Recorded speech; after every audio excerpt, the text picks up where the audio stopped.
નમસ્કાર, જામનગરની number 1 news channel GTPL Jamnagar ન્યૂઝમાં આપ સૌ દર્શકોનું હાર્દિક સ્વાગત છે। હવે જોઈએ આજના મુખ્ય સમાચાર। બેરોજગારી અને મોંઘવારી મુદ્દે બ્લેક પેપર જાહેર કરતા કોંગ્રેસના રાષ્ટ્રીય અધ્યક્ષ ખડગે। પાકિસ્તાનમાં ચૂંટણી, બલુચિસ્તાનમાં બ્લાસ્ટથી 2 જવાનના મોત થતા અફડાતફડી। કમિશનરે રજૂ કરેલા બજેટમાં 125 કરોડનો ઉમેરો કરી 1368 કરોડનું બજેટ મંજૂર કરતી standing committee. Coastal zone management plan અંગે લોક સુનાવણી યોજતું પ્રદૂષણ નિયંત્રણ બોર્ડ। જિલ્લા પંચાયતમાં ₹4.06 કરોડનું બજેટ મંજૂર કરતી કારોબારી સમિતિ। હાલની number 1 news channel GTPL Jamnagar ન્યૂઝના દર્શકો દરરોજ રાત્રે 10 વાગે જીટીપીએલ કેબલ નેટવર્કની ચેનલ નંબર 984 પર સમાચારો નિહાળી શકે છે। તેની સાથે સાથે નિયમિત રીતે પ્રસારિત થતા આ સમાચારો સોશિયલ મીડિયાના યુટ્યુબ અને ફેસબુક માધ્યમો પર પણ જીટીપીએલ જામનગર ન્યૂઝ સર્ચ આપીને નિહાળી શકો છો। યુટ્યુબ અને ફેસબુક માધ્યમ પર આ સમાચારો નિહાળ્યા બાદ લાઇક, શેર, કોમેન્ટ અને સબસ્ક્રાઇબ કરવા સર્વે દર્શકોને જીટીપીએલ જામનગર ન્યૂઝ દ્વારા અનુરોધ કરવામાં આવે છે। આ ઉપરાંત આપની નજીક બનતી ઘટનાની જાણકારી તેમજ સમાચારોની press note GTPL Jamnagar news કાર્યાલય પટેલ કોલોની શેરી નંબર 2 બેંક ઓફ બરોડાની બાજુમાં જામનગર ખાતે મોકલી આપવાની રહેશે। તેમજ અમારો મોબાઈલ નંબર 9825186975 ઉપર પણ સમાચાર અને ઘટનાની માહિતી આપી શકો છો। હવે જોઈએ સમાચાર વિગતવાર। નવી દિલ્હીમાં કોંગ્રેસે મોદી સરકારના 10 વર્ષમાં યુવાનો, મહિલાઓ, ખેડૂતો અને કામદારો સાથે થયેલા અન્યાયને લગતું બ્લેક પેપર બહાર પાડ્યું। આ અવસર પર કોંગ્રેસના અધ્યક્ષ મલ્લિકાર્જુન ખડગેએ કહ્યું કે દેશનો સૌથી મોટો મુદ્દો બેરોજગારી છે, પરંતુ મોદી સરકાર તેના વિશે ક્યારેય વાત કરતી નથી। જે રાજ્યમાં ભાજપની સરકાર નથી ત્યાં કેન્દ્ર સરકાર મનરેગાના પૈસા પણ નથી આપતી અને કહે છે કે પૈસા ફાળવવામાં આવ્યા છે પણ ખર્ચાયા નથી। તેમણે પૂછ્યું કે આજે સરકાર શું કરી રહી છે, આ બાબત મહત્વની છે। આજે મોંઘવારી ઘટાડવા માટે શું પગલાં લેવામાં આવી રહ્યા છે તે મહત્વનું છે, પરંતુ ભાજપ હંમેશા પૂછતી રહી છે કે આઝાદી પહેલા શું સ્થિતિ હતી, જવાહરલાલ નહેરુ, ઇન્દિરા ગાંધી અને રાજીવ ગાંધીએ શું કર્યું તે કોંગ્રેસને અપશબ્દો બોલે છે, પરંતુ મોંઘવારીની મોટી સમસ્યાના ઉકેલ માટે મોદી સરકારે શું પગલાં લીધા। આતંકવાદી ઘટનાઓ અને આર્થિક સંકટનો સામનો કરી રહેલા પાકિસ્તાનમાં આજે ગુરુવારે ચૂંટણીનું મતદાન યોજાયું હતું। અંદાજે 12.85 કરોડ મતદારો માટે નવી સરકાર બનાવવા મતદાનની વ્યવસ્થા ગોઠવવામાં આવી હતી। સવારે 8 વાગ્યાથી સાંજે 5 વાગ્યા સુધી મતદાન થયું હતું। ચૂંટણીને સુરક્ષિત રીતે પાર પાડવા માટે દેશભરમાં લગભગ 6.5 લાખ સુરક્ષા કર્મીઓ તૈનાત કરવામાં આવ્યા હતા। ચૂંટણીના અને સંભવિત તોફાનને ધ્યાનમાં રાખીને સમગ્ર પાકિસ્તાનમાં આજે ગુરુવારે મોબાઈલ સેવા પર પ્રતિબંધ લગાડવામાં આવ્યો હતો। પૂર્વ વડાપ્રધાન નવાઝ શરીફનો પક્ષ પાકિસ્તાન મુસ્લિમ લીગ નવાઝ સૌથી આગળ રહે તેવી સંભાવના છે।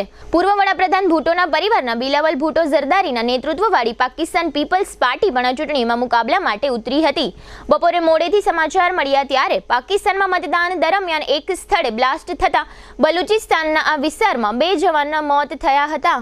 આ ઉપરાંત કેટલાક તાલિબાની શખ્સોએ એક મહિલા ચૂંટણી અધિકારી પર હુમલો કર્યો હતો। હવે લઈશું નાનકડું વિરામ બાદ જોશું સ્ટેન્ડિંગ કમિટીની બેઠકમાં બજેટ મંજૂર, જીપીસીબી દ્વારા લોક સુનાવણી અને જિલ્લા પંચાયતમાં બજેટ। જોતા રહીશું જામનગરની number 1 news channel GTPL Jamnagar news.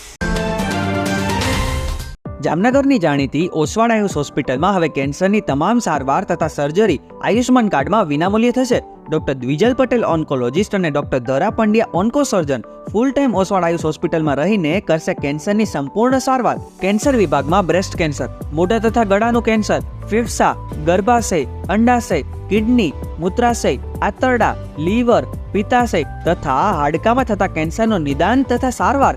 આ ઓસવાડ આયુષ હોસ્પિટલમાં કેન્સરના દર્દીઓ માટે કેમોથેરાપી એટલે કે dose, surgery, target therapy, immunotherapy, palliative કેરની ટ્રીટમેન્ટ પણ અહીં ઉપલબ્ધ છે। આ ઉપરાંત હાલની સૌથી મોટી 172 બેડની હોસ્પિટલમાં 53 ICU bed, 10 emergency bed, 7 operation theatre, 7 full time speciality અને 21 કન્સલ્ટન્ટ ડોક્ટરોની ટીમ ખડે પગે તેમજ દર્દીઓની સેવા અને વ્યવસ્થા માટે 250 થી પણ વધુ સ્ટાફગણ। કેન્સરનું નિદાન તથા સારવાર માટે ઓસવાડ Ayush super speciality hospital, 5556 Digvijay plot, Jamnagar. Mobile 9512 8 12877 9512 8 12 88 9। Jamnagar શહેર હવે મેટ્રો સિટીની હરીફાઈમાં જામનગરનું ગૌરવ કરી શકાય તેવા જેસીઆર ધ એન્ટરટેનમેન્ટ વર્લ્ડમાં એક નવું નજરાણું elite by જેસીઆર multi brand family showroom. જામનગરના સૌપ્રથમ 12,000 સ્ક્વેર ફૂટ જેવી વિશાળ જગ્યામાં મલ્ટીબ્રાન્ડ શોરૂમ.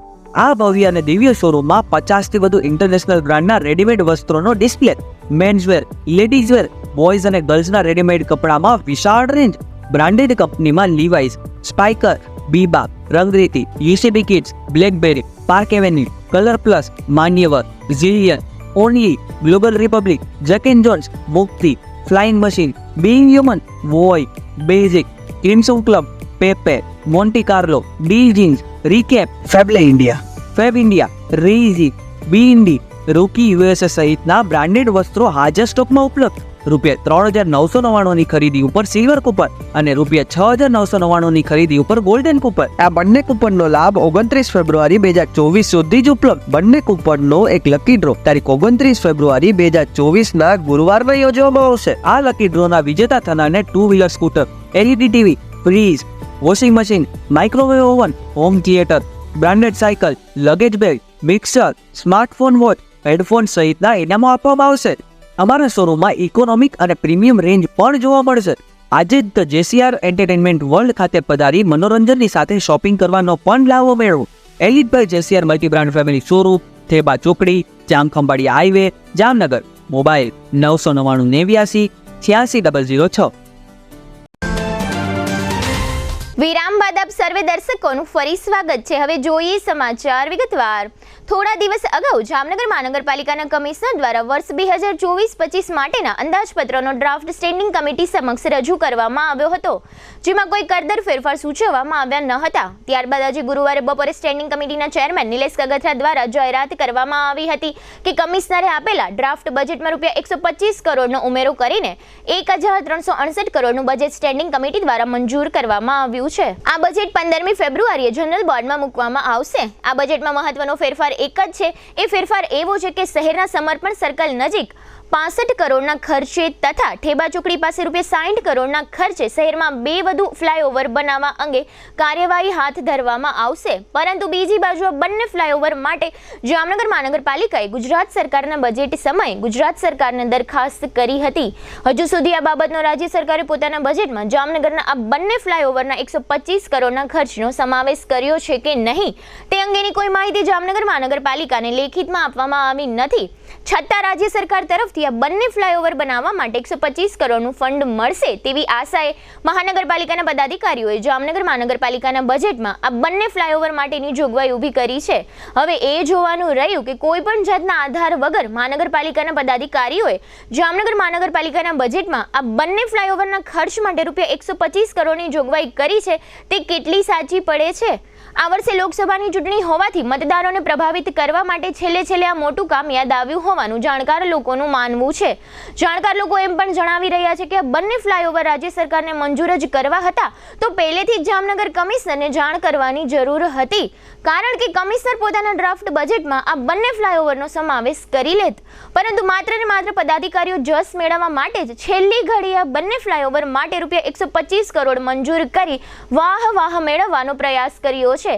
તેમજ સ્ટેન્ડિંગ કમિટીની આ બેઠકમાં તાજેતરમાં લાલપુર તાલુકાના ગોવાણા ખાતે બોરમાં પડેલા બાળકના રેસ્ક્યુ ઓપરેશનમાં કોર્પોરેશનની ફાયર શાખાના જે કર્મચારીઓએ ભૂમિકા ભજવી હતી તેઓને સન્માનિત કરવામાં આવ્યા હતા. અને આ ઉપરાંત ચેરમેને જણાવ્યું હતું કે ફાયર શાખા પાસે સ્લેબ કટર સહિતના સાધનો ન હોવાથી આગામી સમયમાં ₹1.5 કરોડ રૂપિયાના ખર્ચે આ પ્રકારના સાધનો વસાવવામાં આવશે. સ્ટેન્ડિંગ કમિટીમાં ચેરમેને બજેટ વાંચનના મહત્વના મુદ્દાઓ મીડિયા સમક્ષ રજૂ કર્યા હતા, જે અત્રે આપ સૌ દર્શકોની જાણકારી માટે પ્રસ્તુત છે. બજેટની આદરણીય કમિશનરશ્રી દ્વારા 1427 કરોડની દરખાસ્ત આવેલ હતી. એમાં સ્ટેન્ડિંગ કમિટી દ્વારા 125 કરોડના વધારાના કામો સૂચવી અને કુલ 1552 કરોડનું બજેટ આજરોજ સ્ટેન્ડિંગ કમિટીમાં મંજૂર કરવામાં આવેલ છે, જેની અંદર આગામી વર્ષમાં કોઈ કરદરનો વધારો કરવામાં આવેલ નથી. આગામી બજેટમાં રિબેટ યોજનાનો સમાવેશ કરવામાં આવેલ છે. તેમજ 15/2/24થી 31/3/24 સુધી વ્યાજ માફીની સ્કીમ અમલી કરવામાં આવશે, જેમાં હપ્તા વર્ષે જે એને પણ વ્યાજ માફીનો લાભ લઈ શકશે. હપ્તા પદ્ધતિની સ્કીમ મુજબ આંતરરાષ્ટ્રીય મહિલા દિવસ, રક્ષાબંધન અને ભાઈબીજના દિવસે સિટી બસમાં મુસાફરી કરનાર મહિલાઓને ફ્રી મુસાફરીનો લાભ આપવામાં આવશે. સમર્પણ જંકશન સર્કલ પાસે ₹65 કરોડના ખર્ચે તેમજ ઠેબા ચોકડી પાસે ₹60 કરોડના ખર્ચે ફ્લાયઓવર બ્રિજ બનાવવા અંગેની કાર્યવાહી પણ હાથ ધરવામાં આવશે. શહેરીજનોને મહાનગરપાલિકા દ્વારા તમામ સેવાઓ ઓનલાઈન પ્રાપ્ત થાય તે માટે સિટીઝન મોબાઈલ એપ્લિકેશન લોન્ચ કરવામાં આવશે. આ એપ્લિકેશનની અંદર ઓફિસર્સ મોબાઈલ એપ્લિકેશન પણ સાથે લોન્ચ કરવામાં આવશે. શહેરીજનોને અને મહાનગરપાલિકાના અધિકારી કર્મચારી રિયલ ટાઈમ સેવાઓની અરજી નિકાલ એપ્લિકેશન મારફત કરી શકશે. તેમાં કંઈ જોઈ શકશે, ચકાસણી કરવી હોય તો ચકાસણી પણ આમાં થઈ શકશે. સાથોસાથ દરેક વોર્ડના SSI દ્વારા સફાઈ કામદારોની હાજરી અને કામગીરી માટે પણ આ એપ્લિકેશનની અંદર સમાવેશ કરવામાં આવેલ છે. રંગમતી નાગમતી નદી મૂળ પહોળાઈ મુજબની હાલે રહેલ નથી અને ગેરકાયદેસર રીતે નદી બુરવાની કાર્યવાહી ચાલુ હોય તે તાત્કાલિક અસરથી બંધ કરાવી તેમજ નદીની મૂળ ઓળખ જળવાઈ રહે તે મુજબ રિવરફ્રન્ટ બનાવવા અંગે કુલ ₹600 કરોડના પ્રોજેક્ટ અન્વયે પ્રતિવર્ષ રકમની ફાળવણી મુજબ કામગીરી હાથ ધરવામાં આવશે, જેથી નદીમાં ઠલવાતા ગંદા પાણીનું શુદ્ધિકરણ સહિત નદીની ચેનલાઇઝ કરી પાણીના ફ્લોને રેગ્યુલાઇઝ કરવામાં આવશે. શહેરી ફેરિયાઓ માટે મહાનગરપાલિકાના રિઝર્વ પ્લોટમાં સુવિધા ઉપલબ્ધ કરવામાં આવશે અને રાત્રિ બજાર માટે પણ આયોજન કરવામાં આવશે. તેમજ પાર્ટી પ્લોટ માં પણ ડેવલપ કરવામાં આવશે. જામનગર શહેરમાં સિનિયર સિટીઝન માટે હાલે એક દાદા દાદી ગાર્ડન ઉપલબ્ધ છે.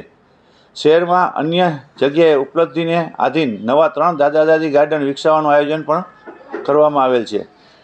સરકારશ્રીએ NT6 કેટેગરીમાં જે ટેક્સ માફ કરેલ છે તેમાં અન્ય બાકી ટેક્સો જેવા કે street light usage charge, solid waste collection charge, fire charges, environment improvement, greenery charge, conservancy and sewerage ટેક્સમાં પણ માફી આપવા ભલામણ કરવામાં આવેલ છે. જેમાં મૂળ ધાર્મિક સ્થાન ઉપરાંત સેવા પૂજા કરનાર બાકી છે, જે માંડવાળ કરવાની સત્તા કમિશનરશ્રીને આપવા ભલામણ કરવામાં આવેલ છે. કુદરતી આફત કે ઇમરજન્સી રેસ્ક્યુ ઓપરેશન સમયે હાલમાં જે 2 વર્ષના બાળકનો જે બનાવ બનેલ હતો એમાં ધ્યાનમાં આવ્યું કે આવા ઓપરેશન કરવા માટે આપણી ફાયર બ્રિગેડ ટીમ પાસે સ્લેબ કટર મશીન જે ગેસ અથવા બેટરી ઓપરેટેડ હોય એવા આપણી પાસે ઉપલબ્ધ નહોતા, જેને તાત્કાલિક આ બજેટની અંદર 1.5 કરોડ આવા કોઈપણ ઇન્સ્ટ્રુમેન્ટ લેવા પડે એના માટે 1.5 કરોડ રૂપિયા બજેટમાં ફાળવવામાં આવેલ છે. આમ મળી કુલ 1552 કરોડનું બજેટ થવા જશે, જેમાં ₹919 કરોડના કેપિટલ કામોનું આયોજન કરવામાં આવેલ છે. કેન્દ્રના પર્યાવરણ અને ક્લાઇમેટ ચેન્જ વિભાગ દ્વારા 2019ની સાલમાં coastal regulation zone management plan અમલમાં મૂકવા માટે નોટિફિકેશન બહાર પાડવામાં આવ્યું હતું. ત્યાર પછી 5 વર્ષ દરમિયાન ચેન્નાઈની સંસ્થાએ જામનગર જિલ્લા માટે આ CRZM પ્લાન માટેના નકશાઓ તૈયાર કર્યા છે. આ નકશાઓ પ્રત્યે કોઈને કોઈ પ્રકારનો વાંધો તકરાર હોય તો તે રજૂ કરી શકાય તે માટે આજે 8મી ફેબ્રુઆરીએ ચેમ્બર ઓફ કોમર્સના હોલ ખાતે લોક સુનાવણી આયોજિત કરવામાં આવી હતી. આ સુનાવણીમાં કેટલાક અગ્રણીઓએ મૌખિક રજૂઆતો કરી હતી. આ ઉપરાંત આ પ્લાનની અમલવારી માટેની નોડલ એજન્સી ગુજરાત પ્રદૂષણ નિયંત્રણ બોર્ડ સમક્ષ અત્યાર સુધીમાં આ પ્લાન સંબંધે વિવિધ 12 જેટલી લેખિત રજૂઆતો મળી છે. આ બધી રજૂઆતોના આધારે રિપોર્ટ તૈયાર કરીને ગાંધીનગર મોકલવામાં આવશે. ત્યારબાદ આ માટેનો ફેરફાર સાથેનો પ્લાન ફરીથી જામનગર આવશે. બાદમાં GPCB આ માટે ફરીથી બેઠક યોજશે. ફરીથી વાંધા સૂચનો સાંભળવામાં આવશે અને ફરીથી આ પ્લાન GPCBની ગાંધીનગર ખાતેની કચેરી તથા ગુજરાત ઇકોલોજી કમિશનને મોકલવામાં આવશે. બાદમાં ફેરફાર થયેલા પ્લાનને આખરી મંજૂરી માટે દિલ્હી મોકલવામાં આવશે અને ત્યાંથી મંજૂરી મળ્યા બાદ જામનગર જિલ્લાના દરિયા કિનારાના વિસ્તારોમાં આ CRZM પ્લાનની અમલવારી શરૂ થશે. અત્રે ઉલ્લેખનીય છે કે જામનગર, જોડિયા અને લાલપુર તાલુકાના કુલ 34 ગામોના દરિયા કિનારા સાથે આ કોસ્ટલ ઝોન મેનેજમેન્ટ પ્લાન સંકળાયેલો છે. આ તમામ 34 ગામોની ગ્રામ પંચાયતોને પણ આ પ્લાનની નકલો અગાઉ મોકલી દેવામાં આવી છે અને વાંધા સૂચનો મંગાવી લેવામાં આવ્યા છે. લોક સુનાવણીના કાર્યક્રમ અંગે GPCBના જામનગર ખાતેના રિજિયોનલ મહિલા અધિકારી KN પરમારે આજે ગુરુવારે બપોરે મીડિયા સમક્ષ આપેલી વિગતો આપ સૌ દર્શકોની જાણકારી અર્થે અત્રે પ્રસ્તુત છે. આજરોજ જામનગર જિલ્લાની કોસ્ટલ ઝોન મેનેજમેન્ટ પ્લાનની પબ્લિક હિયરિંગ લોક સુનાવણી હતી. CRZ નોટિફિકેશન 2019 અન્વયે ministry of environment, forest and climate change વિભાગે 2019માં નોટિફિકેશન બહાર પાડ્યું, પણ જે ગુજરાત રાજ્યના CZMP મેપ ફાઇનલ નહોતા ત્યાં એટલે આ કામ CZMP મેપ બનાવવાની કામગીરી NCSCM national centre for sustainable coastal management plan ચેન્નાઈને આપવામાં આપી હતી. આ કામગીરી એણે આ જામનગરના મેપ તૈયાર કર્યા. એટલે આપણે જામનગર જિલ્લાની એ લોકસુનાવણીનું આયોજન આજરોજ અહીંયા ચેમ્બર ઓફ કોમર્સમાં જામનગર ખાતે કરવામાં આવ્યું હતું અને આની જાહેરાત અમે 28 ડિસેમ્બરના રોજ અમે છાપામાં ગુજરાતી દૈનિકમાં અને વેસ્ટર્ન ટાઈમ્સમાં અંગ્રેજીમાં આપવામાં આવી હતી આ જાહેરાત. અને જે 34 ગામો છે જામનગર જિલ્લાના 3 તાલુકા જોડિયા, જામનગર અને લાલપુર તાલુકાના 34 ગામો આ CRZ નોટિફિકેશનમાં આવે છે. એ 34 ગામની ગ્રામ પંચાયતમાં પણ એને તલાટી મંત્રી અથવા સરપંચને આ પબ્લિક હિયરિંગ છે એની એક્ઝિક્યુટિવ સમરી ઇંગ્લિશ ગુજરાતી અને મેપ જે બન્યા છે ડ્રાફ્ટ મેપ એ બધા પણ પૂરા પાડવામાં આવ્યા હતા. એટલે આજે રોજ જેને કંઈ વાંધા સૂચનો હોય કે રજૂઆત હોય તેણે આજે અહીંયા 11 વાગે જે લોકસુનાવણી છે એમાં આવીને સૂચનો કરવાના હતા. એમાંથી ઘણી બધી અમને 8 જેટલી છે રજૂઆતો લેખિતમાં અગાઉ મળેલી હતી અને પબ્લિક હિયરિંગ દરમિયાન 4 મળી અને મૌખિક જે રજૂઆતો થઈ છે એ બધી મિનિટાઇઝ કરી વિડીયોગ્રાફી કરેલી છે અને અમે એ અમારી ગાંધીનગરને મોકલવામાં આવશે આગળ. અને જે ગુજરાત ઇકોલોજીકલ કમિશન છે એને પણ આપેલી છે આ રજૂઆતો. એટલે જે ડ્રાફ્ટ મેપ છે એમાં સુધારા થઈ જશે અને સુધારેલા ડ્રાફ્ટ મેપ છે એમાં જેને કંઈ વાંધો છે એને પાછા બોલાવીને તમારે બરાબર છે કે નહીં મીટિંગનું આયોજન કરશું અને જે છે જે સુધારા ડ્રાફ્ટ મેપમાં થઈ ગયા છે એ લોકો તરફથી મંજૂરી આપશે કે ના ના હવે બરાબર છે મેપ.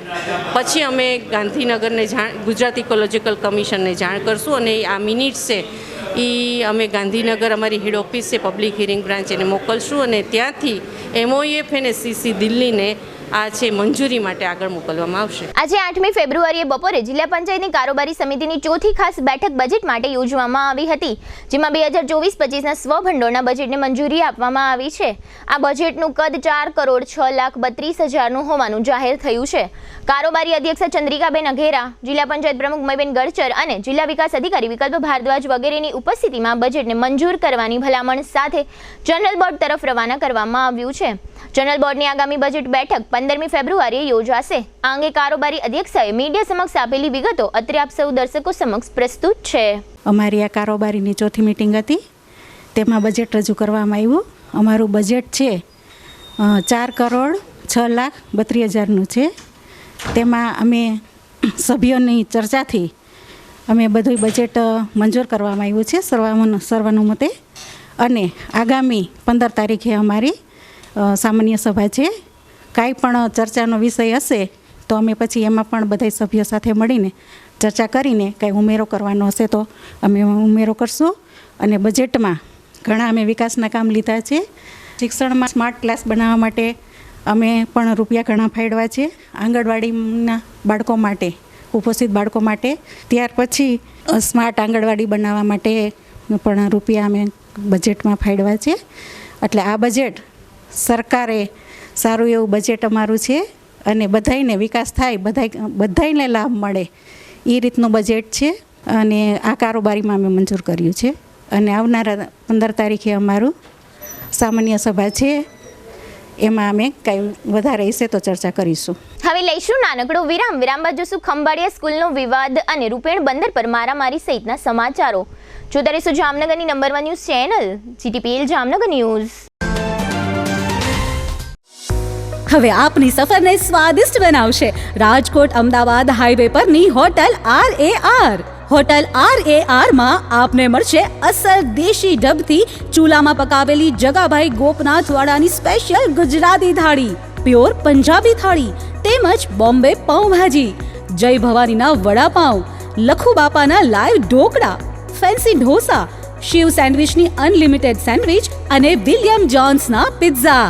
આ ઉપરાંત હોટલ RAR ના પરિસરમાં જ આપને મળશે લોનાવાલાની ફેમસ ચીકી અને 51 રેઇનબો આઈસ્ક્રીમ. સ્વાદિષ્ટ ભોજન અને ટેસ્ટી નાસ્તા માટેનું એક સ્વાદિષ્ટ સરનામું એટલે hotel RAR. Rajkot Ahmedabad national highway, જૂની મોરવાડ, સાયલાથી 8 કિલોમીટર લીંબડી તરફ, તાલુકો ચૂડા, જિલ્લો સુરેન્દ્રનગર. નિસંતાન દંપતીઓ માટે એક આશાનું કિરણ. સિદ્ધિવિનાયક IVF અને ચિલ્ડ્રન હોસ્પિટલ જામનગર. 35 વર્ષથી સ્ત્રી રોગ નિષ્ણાંત તરીકે બહોળો અનુભવ ધરાવતા અને નિષ્ણાંત infertility specialist doctor Gayatri Thakar laparoscopy, IUI, IVF, ICSI જેવી ટેસ્ટ ટ્યુબ બેબી ટેકનિકનો ઉપયોગ કરી નિસંતાન દંપતીને સંતાન પ્રાપ્તિ માટે ભારે સફળતા મેળવેલ છે. લગ્નના 2 વર્ષ પછી પણ જો સંતાન ના થાય તો તેના ઘણા કારણો હોઈ શકે, જેમ કે કોથળીનું મુખ બંધ હોવું અને ફાઇબ્રોઇડ ગાંઠ જેવા અન્ય પ્રશ્નો, ફિલિપિન ટ્યુબ બંધ હોવી અથવા ફૂલેલી હોવી, અંડાશયની સિસ્ટ જેવી તકલીફ, PCOS જેવા હોર્મોનના પ્રોબ્લેમ, પુરુષોમાં શુક્રાણુની કમી, દંપતીના અંગત પ્રોબ્લેમ્સ જેવા કે સંબંધ થવામાં તકલીફ, પુરુષોને મૂંઝવતા અન્ય પ્રશ્નો માટે સિદ્ધિવિનાયક IVF હોસ્પિટલમાં ડોક્ટર ગાયત્રી ઠાકર દ્વારા સરળ, અંગત અને પરિણામલક્ષી અભિગમ દ્વારા સુંદર પરિણામો મળે છે. IVF ટેકનોલોજી એક વિકસિત પદ્ધતિ છે જે ટેસ્ટ ટ્યુબ બેબીના નામથી પ્રચલિત છે.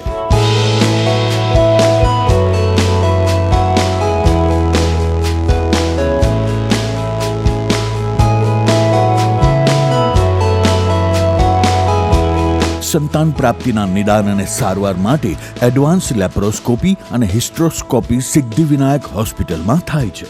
Siddhivinayak IVF and children hospital doctor Gayatri Suresh Thakar, income tax ઓફિસની સામે, પંડિત નહેરુ માર્ગ, KD જ્વેલર્સવાળી ગલી, જામનગર.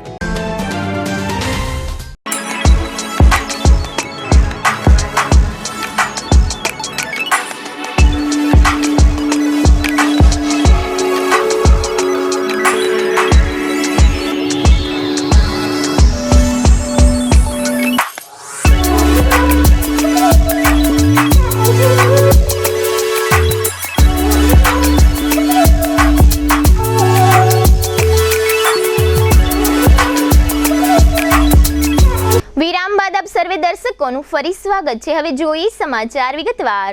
દેવભૂમિ દ્વારકા જિલ્લાના મુખ્ય મથક ખંભાળિયા ખાતે આવેલી સેન્ટ ઝેવિયર સ્કૂલના એક વિદ્યાર્થીને શિક્ષક તથા પ્રિન્સિપાલ દ્વારા માર મારવામાં આવતો હોય તેવો વિડીયો વાયરલ થતા ચર્ચા જાગી છે. એવી વિગતો બહાર આવી છે કે સ્કૂલના પ્રિન્સિપાલ ફાધર બેની અને રોઝી નામના એક શિક્ષિકા દ્વારા ધોરણ 5માં અભ્યાસ કરતા એક બાળકને થપ્પડ મારવામાં આવી હતી. આ અંગે અગાઉ સ્કૂલના સંચાલકો સમક્ષ રજૂઆત થઈ હતી, પરંતુ સંચાલકોએ યોગ્ય જવાબ આપ્યો ન હતો. તે દરમિયાન આ બાળકની કાની ટ્રીટમેન્ટ પણ તેમના પરિવાર દ્વારા કરાવવામાં આવી હતી. આ અંગે મીડિયાએ સ્કૂલ સંચાલકનો સંપર્ક સાધવા પ્રયાસ કર્યો હતો, પરંતુ તેઓ કેમેરા જોઈ ભાગ્યા હતા. આ બાબત અંગે વિદ્યાર્થીના વાલી તુષાર કાનાણી દ્વારા પોલીસ તથા શિક્ષણ વિભાગમાં રજૂઆત કરવામાં આવી છે. આ મામલો ચાઇલ્ડ વેલફેર કમિટીના ધ્યાનમાં આવતા તેઓએ તપાસ શરૂ કરી છે. કમિટીના ચેરમેન CM બુદ્ધભટ્ટી તથા આ વિદ્યાર્થીના વાલીએ સમગ્ર મામલે મીડિયા સમક્ષ આપેલી વિગતો અત્રે પ્રસ્તુત છે. હું ચાઇલ્ડ વેલફેર કમિટીના દેવભૂમિ દ્વારકાના ચેરમેન તરીકે ફરજ બજાવું છું. આજે મને એક ક્લિપ જાણવા મળી, જેની અંદર સેન્ટ ઝેવિયર સ્કૂલના ફાધર તેમજ એક શિક્ષિકા દ્વારા ધોરણ 5માં અભ્યાસ કરતા એક બાળકને ઝાપટ માર માર્યો છે. એ બાબતની અમને એક વિડીયો મીડિયા દ્વારા જોવા મળી છે. આજે અમારી કમિટીની મિટિંગ હોય આ બાબત અમે તપાસ કરી આગળની કાર્યવાહી કરશું. જો આ અંગે તથ્ય જણાશે તો જવાબદાર સામે તાત્કાલિક પગલાં ભરવામાં આવશે એવી અમે ખાતરી આપી છે. તે ખંભાળિયા ખાતે સેન્ટ ઝેવિયર સ્કૂલ જે આવેલી છે ત્યાં મારો પુત્ર શૈલ્ય કાનાણી ધોરણ 5માં ભણે છે, અભ્યાસ કરે છે. અને તે જે ગત 5 તારીખ 5/2/2024ના રોજ રડતો મારી પાસે આવેલો, ત્યારે એને મને જણાવેલું કે સ્કૂલના પ્રિન્સિપાલ જે છે એને મને તમાચો મારેલો અને મારો કાન મરોડી અને મને ઈજા પહોંચાડી છે. આ બાબતની હું પુષ્ટિ કરવા માટે ફાધર પાસે અહીંયા સ્કૂલમાં આવેલો હતો, તો એમને મને લેખિત માફીનામું આપેલું હતું અને હવે પછી આવું નહીં થાય એની બાંયધરી આપેલી હતી. જે આ બાંયધરી આપેલાના તે જ દિવસે એટલે તારીખે 6/2/2024ના રોજ પાછો મારા પુત્રને રોઝી થોમસ કરીને જે ટીચર હતા એને પણ ફિઝિકલ હરેસમેન્ટ કરી થપ્પડ મારી અને ઈજા પહોંચાડેલી હતી. એટલે હું પાછો 7 તારીખે સવારે આ બાબતની કમ્પ્લેન લઈ અને સેન્ટ ઝેવિયર સ્કૂલ ખાતે આવેલો હતો. ત્યાં ફરીથી મને માફીનામું એટલે કે એનું કબૂલનામું પોતાના હાથેથી લખી અને મને સોંપી દેવામાં આવેલું હતું, બરાબર. એ પછી હું મારા પુત્રને કાનમાં વધારે દુખતા હું દેવભૂમિ હોસ્પિટલ ખાતે લઈ ગયેલો હતો અને ત્યાંના ડૉક્ટરે કીધેલું હતું કે બાળકના બે કાનમાં સોજા છે અને ગાલ પણ સોજી ગયેલો છે. તો આ બાબત ઉપર મેં પોલીસ કમ્પ્લેન કરવા માટે હું ગઈકાલે 7 તારીખે સાંજે 8-8:30 વાગ્યા આસપાસ ગયેલો હતો. તો ત્યાં મને એમ કહેવામાં આવેલું હતું કે આ બાબત ઉપર FIR નહીં નોંધાય અને આ FIR જે છે એ ચેપ્ટર કેસ થશે, તમારાથી કોઈ આ ગુનાહિત ઓલી પેલી નથી, એટલે આ બાબત ઉપર ફરિયાદ નહીં લેવાય. છાસવારે આ બાબતની આવી ઘટનાઓ સેન્ટ ઝેવિયર સ્કૂલ તરફથી બનતી હોય છે અને બાળકો પ્રત્યે શારીરિક અને માનસિક ટોર્ચર જે છે એ કરવામાં આવે જ છે. આ બાબત ઉપર રાજકીય વગ લગાડી અને ઘણી બધી રીતે આ બાબતને દબાવવામાં આવેલી હતી, એટલે મારી ફરિયાદ લેવામાં આવેલી નથી. જેથી કરીને આજે હું ચાઇલ્ડ વેલફેર કમિટીમાં જઈ અને મારી આ બાબતની જે રજૂઆત છે એ કરવાનો છું. સ્કૂલમાં હું ગયેલો હતો મારા પુત્રની સુરક્ષાની પુષ્ટિ કરવા માટે અને ફાધરને મળવા માટે.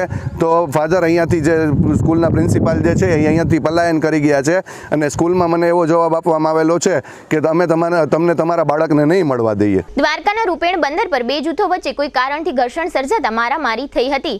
આ બંને જૂથો પાડોશમાં રહેતા હોવાનું જાહેર થયું છે. અગાઉની કોઈ જૂની અદાવત સંબંધે સમાધાન માટે એકત્ર થયેલા આ બંને જૂથ વચ્ચે બોલાચાલી થતા હથિયારો ઉડ્યા હતા.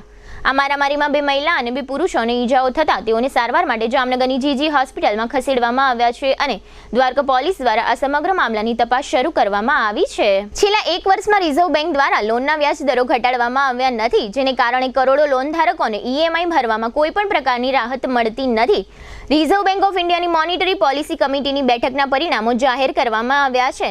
બેઠકમાં લેવાયેલા નિર્ણયોની માહિતી આપતા રિઝર્વ બેંક ઓફ ઇન્ડિયાના ગવર્નર શક્તિકાંત દાસે કહ્યું કે આ વખતે પણ રેપો રેટમાં કોઈ ફેરફાર કરવામાં આવ્યો નથી, એટલે કે આ દરોને 6.5% પર યથાવત રાખવામાં આવ્યા છે. આનો અર્થ એ છે કે તમારી EMIમાં કોઈ ફેરફાર થશે નહીં. બેઠકમાં હાજર 6 માંથી 5 સભ્યો રેપો રેટ યથાવત રાખવાની તરફેણમાં હતા. ભારતીય રિઝર્વ બેંકે છેલ્લે ગયા વર્ષે 8 ફેબ્રુઆરી 2023ના રોજ રેપો રેટમાં વધારો કર્યો હતો. ત્યારબાદ RBIએ તેમાં 25 બેસિસ પોઈન્ટ અથવા 0.25%નો વધારો કરીને 6.5% કર્યો હતો. ત્યારથી આ દરો સતત 6 MPC મીટિંગમાં યથાવત રાખવામાં આવ્યા છે અને આ વખતે પણ પહેલેથી જ એવી અપેક્ષા રાખવામાં આવી હતી કે તેમાં કોઈ ફેરફાર થશે નહીં અને અપેક્ષા મુજબ જ થયું છે. લોન સસ્તી થઈ નથી અને EMIના હપ્તા નાના થઈ શક્યા નથી, જેને કારણે કરોડો લોન ધારકો નિરાશ થયા છે. શેર બજારમાં આજે એટલે કે ગુરુવારે ઘટાડો જોવા મળ્યો છે. સેન્સેક્સ 723 પોઈન્ટના ઘટાડા સાથે 71,428ના આંક પર બંધ રહ્યો હતો. તે જ સમયે નિફ્ટી પણ 212 પોઈન્ટ ઘટીને 21,717ના સ્તરે બંધ થયો હતો. સેન્સેક્સના 30 શેરોમાંથી 21માં ઘટાડો અને 9માં વધારો જોવા મળ્યો છે. પેટીએમના શેરમાં 10%નો ઘટાડો થયો છે. RBI દ્વારા 31 જાન્યુઆરીએ online payment service provider Paytm પર લેવામાં આવેલી કાર્યવાહીની મોટી અસર કંપનીના શેર પર જોવા મળી રહી છે. ત્યારથી તેનો સ્ટોક 41% ઘટ્યો છે. RBIની મોનિટરી પોલિસીની જાહેરાત કરવામાં આવી હતી, પરંતુ તેમાં લોકોને વ્યાજ દર અથવા લોન સસ્તી થવામાં કોઈ રાહત ન થવાની અસર શેર બજાર પર જોવા મળી હતી અને તેથી માર્કેટ રેડ ઝોનમાં બંધ થયું હતું. ખાનગી બેંકોના સ્ટોક્સમાં ભારે ઘટાડો જોવા મળ્યો હતો. હવે લઈશું નાનકડો વિરામ, ફરી મળીશું વિરામ બાદ. જોતા રહીશું જામનગરની number 1 news channel GTPL Jamnagar news.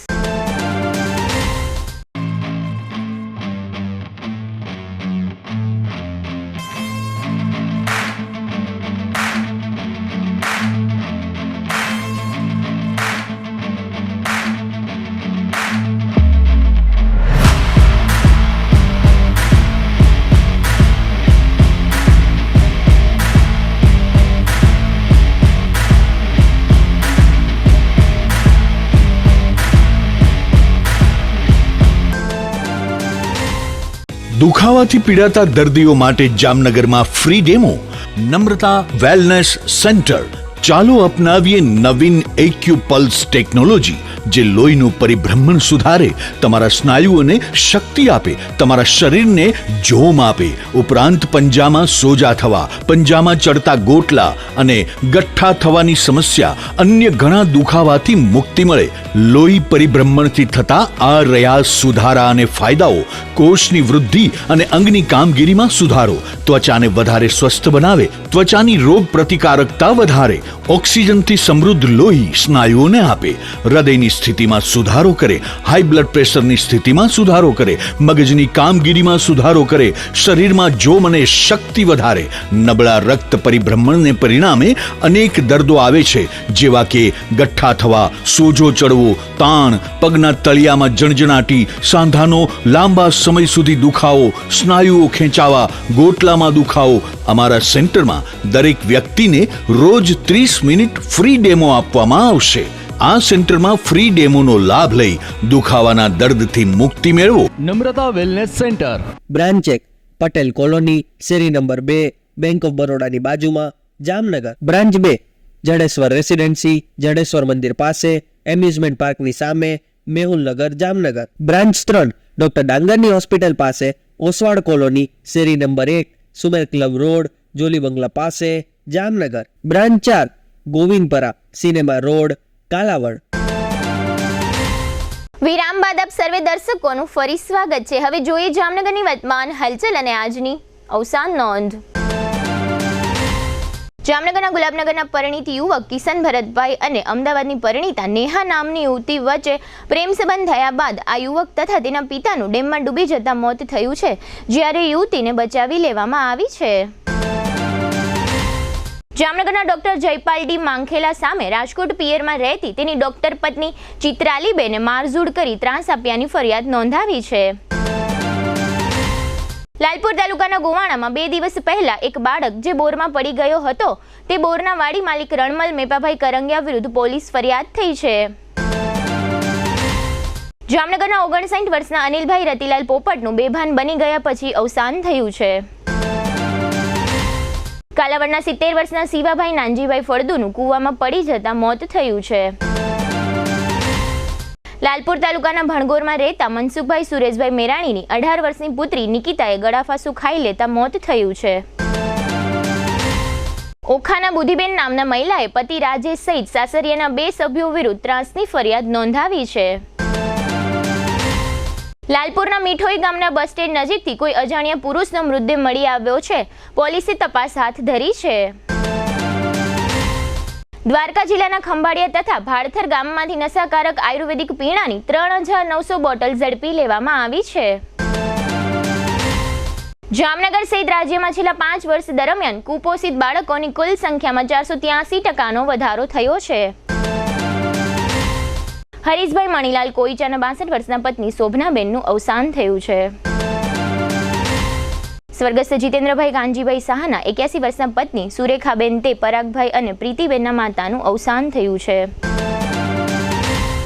75 વર્ષના મગનલાલ રવજીભાઈ વઘાડિયા તે મંજુલાબેનના પતિ તથા જિજ્ઞેશભાઈ જલપાબેન અને ભારતીબેનના પિતાનું અવસાન થયું છે.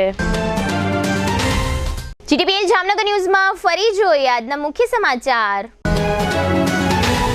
બેરોજગારી અને મોંઘવારી મુદ્દે બ્લેક પેપર જાહેર કરતા કોંગ્રેસના રાષ્ટ્રીય અધ્યક્ષ ખડગે. પાકિસ્તાનમાં ચૂંટણી, બલુચિસ્તાનમાં બ્લાસ્ટથી 2 જવાનના મોત થતા અફડાતફડી.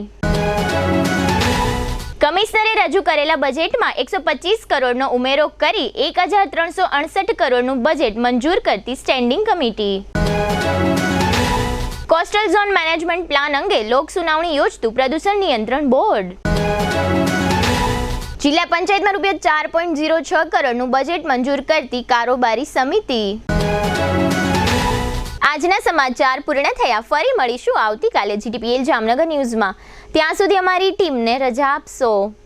નમસ્કાર.